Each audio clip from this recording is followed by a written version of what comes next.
And welcome back to the channel. Here are 6 books we've read this year. This list is kind of all over the place.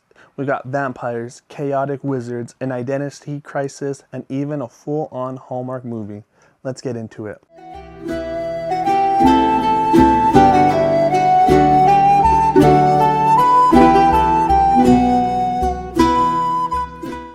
So how we choose books, I typically am a very big, I judge a book by its cover, I judge it by the title of a book, and so I didn't know pretty much what they were about. Most books I read, I just go into them blind, and most of the time I am delightfully surprised on how well these stories are. So our first book is Salem's Lot by Stephen King. This was my first Stephen King book, and I believe was my first steps into horror. I'm not gonna lie, I thought this was gonna be about witches, because based on the title. So the whole time I was reading this, I'm thinking, yo, when are these witches gonna show up? It's vampires. This story follows Ben Mears, a writer who comes back to his hometown, Jerusalem's Lot, which we get Salem's Lot from. And then there's this mansion on top of the hill, the Marston house. This house traumatized him as a kid, and now he wants to write about it. As he starts looking into it, people are moving into the house. At the same time, things are getting kind of weird in the town. One thing about Stephen King is he has a lot of characters in this story. Everyone in the town has their own experiences on what's going on, which is pretty cool, but at the same time, I got confused trying to just keep up with everybody. As far as horror goes, I wasn't really scared. It reminded me more of a Scooby-Doo episode. I saw on Goodreads, though, that a lot of people think this is one of the greatest villains of all time, which, again, I really didn't get. I mean, he's not that great of a guy. He's more comparable to the wolf in Little Red Riding Hood to me. He attacks the ones closest to you in hopes to get to you. I definitely wasn't more scared of the dark or anything after I read this. But overall, I did enjoy it. For my first Stephen King book, it definitely made me want to check out more of his works. I gave Salem's Lot a 7 out of 10. So naturally, I was going to pick up another Stephen King book, which I did, and it is Fairy Tale. This is a coming-of-age story mixed with dark fantasy. It's your typical story of courage, loyalty, and stepping into something just bigger than yourself. The second I heard it was about a boy trying to extend the life of his dog, right, I was in. This story follows Charlie Reed. He is the all-American boy, star athlete. He has a good reputation, everyone in town knows him, and once again we have a mysterious house in town. This one belongs to a grumpy old man, Mr. Bowditch, who is pretty much this old man who just yells at everybody that crosses his path on his sidewalk. This guy is awesome. One day Charlie hears Mr. Bowditch's dog barking. He goes to check it out and he finds Mr. Bowditch laying on the ground. He fell off a ladder. No help around, so Charlie steps in. Bowditch ends up in the hospital and Charlie offers to take care of his dog Radar, who's older and needs daily medication. Charlie slowly builds a connection with Radar and then with Mr. Bowditch. At first, Mr. Bowditch is just stubborn and closed off. He's lived by himself for so long. He has these snappy comebacks. Just a great character. But over time, he starts to open up. You start learning more about his life. Again, from the years of Scooby-Doo, my detective skills are pretty good. He's describing his life and his former years. Just the timeline had some inconsistencies that just didn't add up. So since I just finished reading Salem's Lot, my first thought was Mr. Bowditch is a vampire. But we all know vampires don't age, and Mr. Bowditch is aging, so vampires are out of the question. So then one day Charlie starts hearing these strange noises coming from the shed in the backyard. He talks to Mr. Bowditch about this, and so one day Mr. Bowditch goes in there and Charlie hears some gunshots. And at this point, I thought Bowditch gone. But he walks out, and eventually we find out there's a portal in that shed that leads to a whole different world, and some of the things in there are trying to come out. This world is a dark, twisted, fairy tale kind of place. We learn that Bowditch has been using something in there that can turn his age back. So Charlie's thinking, well, if that could make Bowditch younger, well, maybe it could help Radar. So Charlie goes in. And that, I would say, is the first half of the book. This book is very long. It could really be 2 books, I feel. And from there, and so once Charlie goes into the portal, it turns into a full-on fantasy quest. There's a prophecy.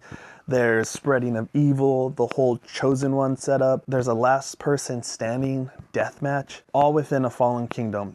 Nothing like a Disney fantasy. It's more like a Tim Burton kind of world where everything is dangerous, but at the same time, it's a little childlike. Again, all of this to save a dog? Yes, I get it. I would do everything if I could have a couple more years with this one. The book is long. It did take a while for us to get into that fantasy world, but once you're in it, you don't want to leave it. And then towards the end, it feels like things move just a little too fast though. Some moments felt a little too convenient for Charlie to succeed, but overall I enjoyed it. I gave this book, Fairy Tale, a 9 out of 10. This next book was recommended to me by a friend, and I'm glad. It's Namesake by Jhumpa Lahiri. This story is really about someone trying to figure out who they are. It mainly follows Gogol Ganguly, but it actually starts with his parents who moved from India to the United States, and you can really see the struggle of adjusting to a completely different way of life. Their Bengali identity is a huge part of their story, and it carries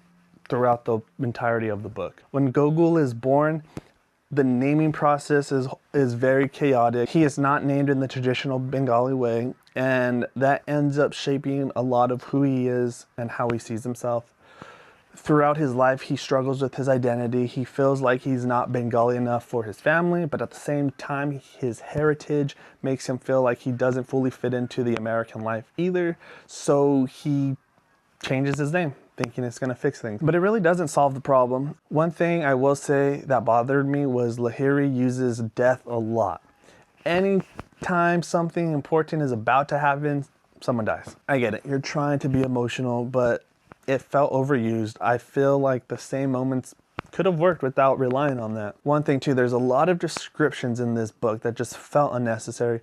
It kind of slowed the story down for me, which I enjoyed the story. I wanted to get into it. I just wanted to keep rolling. I actually enjoyed more of the mother story than I did of Gogol's. Gogol talks a lot about his frustrations, and I understand it, but I never really felt sympathy for him. At times it felt like his own decisions were part of why he wasn't happy.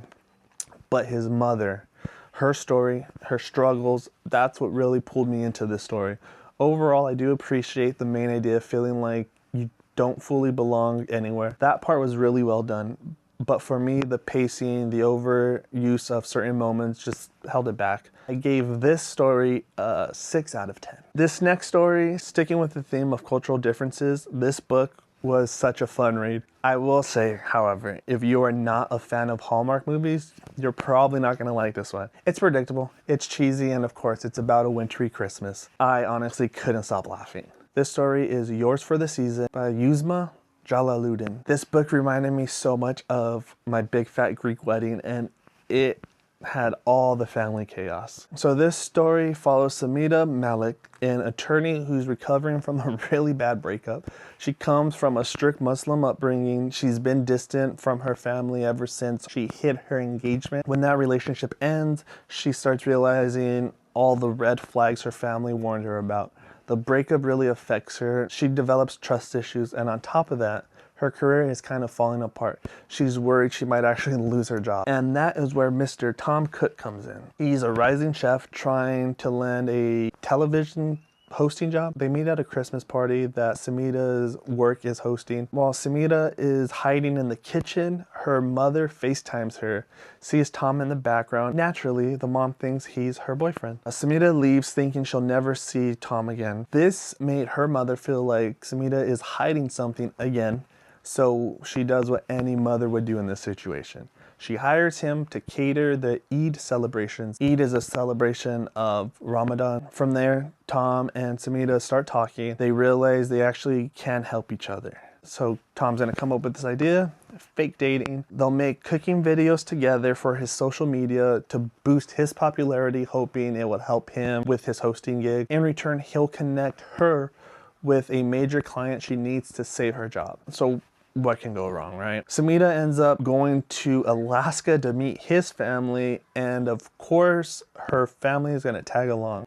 So now we have her Muslim family showing up to celebrate their first Christmas. It's so chaotic. It's over the top. It starts with a giant chocolate crucifix being gifted to Tom's family. Bro, okay, so when I said I couldn't stop laughing, I meant I couldn't stop laughing. It's a whole lot of fun. I did give it a 9 out of 10. So now I move on to a book that I knew was a movie, but I never watched it. It's Howl's Moving Castle by Diana Wynne Jones. Apparently this book is not much like the movie, but it has that classic fantasy that we all came to love. It starts with Sophie, who works in a hat shop. One day, the Witch of the Waste, and in my head, she looked like the Wicked Witch of the West, just because of the name.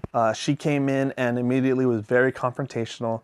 Later, we find out she's searching for a wizard named Howl, and he's the one who lives in the traveling castle that circles the edge of town. She sees Sophie talk to Howl and assumes that there's some kind of connection, but there isn't one, so she curses her and turns her into an old woman. So now Sophie leaves her home and her family to try and figure out how to break this curse. So where does she go? Straight to Howl. Even though everyone thinks he's evil, he has a reputation that he captures and eats pretty girls, but Sophie thinks since she is now an older woman that she's safe because she is no longer pretty or she's not a girl anymore. When she gets to the castle, Howl's apprentice tells her Howl isn't home and probably won't be back for a while. So Sophie waits. Diana Jones is so good at writing Sophie as the old lady. She does whatever she wants and she doesn't care what people think. She kind of reminds me of Tyler Perry's Medea. She ends up just staying at the house. While she's there, she meets Calcifer, a fire demon who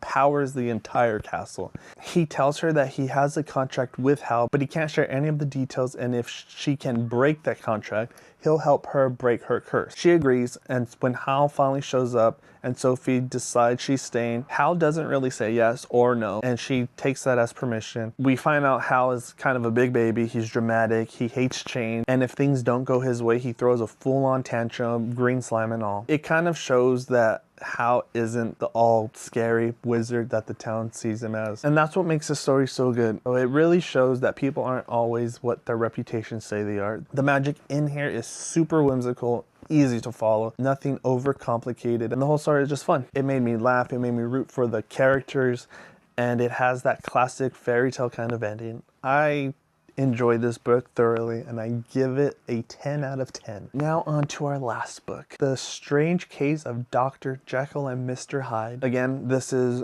another classic I heard. Didn't really know much about it. The only thing I knew was Dr. Jekyll and Mr. Hyde are two opposite characters. I've only known because people have referenced it throughout my whole life. One thing I did really like was the setting of the atmosphere. It's set in Victorian London and we really see the theme of duality. Throughout the book you got the wealthy, respectable side of the city and we have the darker, foggy streets where all the bad things happen.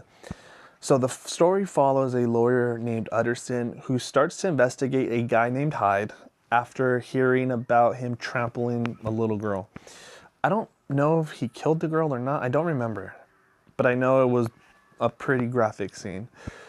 And the connection between Hyde and Dr. Jekyll, who is this very respected, well-known man, comes up. So we think, how does Dr. Jekyll have a connection and association with Hyde? As the story goes on, we see Hyde becomes more aggressive, more unhinged, while Jekyll starts acting a little more disturbed and he withdraws himself from society. Obviously, most people know the twist in this book, but I'm not gonna lie.